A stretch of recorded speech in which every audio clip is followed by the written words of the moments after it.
ചേട്ടാ 21ഓളം ഡ്രൈവർമാരെ കൊലപ്പെടുത്തി മുതലകളുള്ള കനാലിലേക്ക് എറിയുക. 125ഓളം ആളുകളുടെ കിഡ്നി ഇയാളൊരു ആയുർവേദ ഡോക്ടറായിരിക്കുകയും മോഷ്ടിച്ച് കരിഞ്ചന്തയിൽ മറിച്ച് വിറ്റു.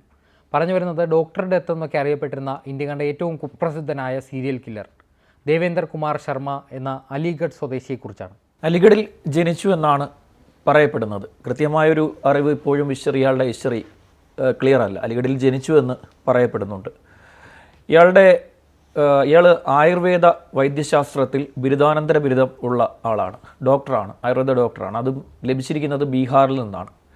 ഏതാണ്ട് 11 വർഷത്തോളം ഒരു ആയുർവേദ ക്ലിനിക്ക് ഇദ്ദേഹം നടത്തിയിട്ടുണ്ട്. പിന്നീട് അതിൽ നിന്നും കാര്യമായിട്ടുള്ളൊരു വരുമാനം ഉണ്ടാക്കിയെടുക്കാൻ സാധിക്കുന്നില്ല എന്ന് മനസ്സിലായതോടുകൂടി ഇയാൾ കുറച്ചുകൂടി വലിയ വിപുലമായ ചിന്തകളിലേക്ക് കടന്നു. അങ്ങനെയാണ് ഒരു ഡീലർഷിപ്പ് എടുക്കുകയും ആ ഡീലർഷിപ്പിൽ ഇയാൾ പറ്റിക്കപ്പെടുകയും ഇയാൾക്ക് വലിയ സാമ്പത്തിക നഷ്ടം ഉണ്ടാവുകയും ചെയ്യുന്നത്.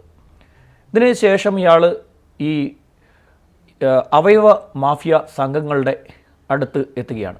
അടുത്തെത്തി എന്നല്ല കഥ പറയുന്നത്, ഇയാളെ തേടി എത്തിയെന്നാണ്. ഇയാളെ തേടി ഒരു സംഘം എത്തുകയായിരുന്നു. ആ സംഘത്തിൻ്റെ നിർദ്ദേശപ്രകാരം, അവർ ആവശ്യപ്പെടുന്ന പ്രകാരം ഇയാളെ തേടി എത്തുന്ന രോഗികളെ അനാവശ്യമായ ശസ്ത്രക്രിയയുടെ പേരുകൾ പറഞ്ഞുകൊണ്ട്, സർജറിയുടെ പേരുകൾ പറഞ്ഞുകൊണ്ട് മറ്റു ഓരോ ഇടങ്ങളിൽ എത്തിച്ച് അവരുടെ വൃക്ക അടിച്ചു മാറ്റുക. ഇതായിരുന്നു ഇയാളുടെ പരിപാടി.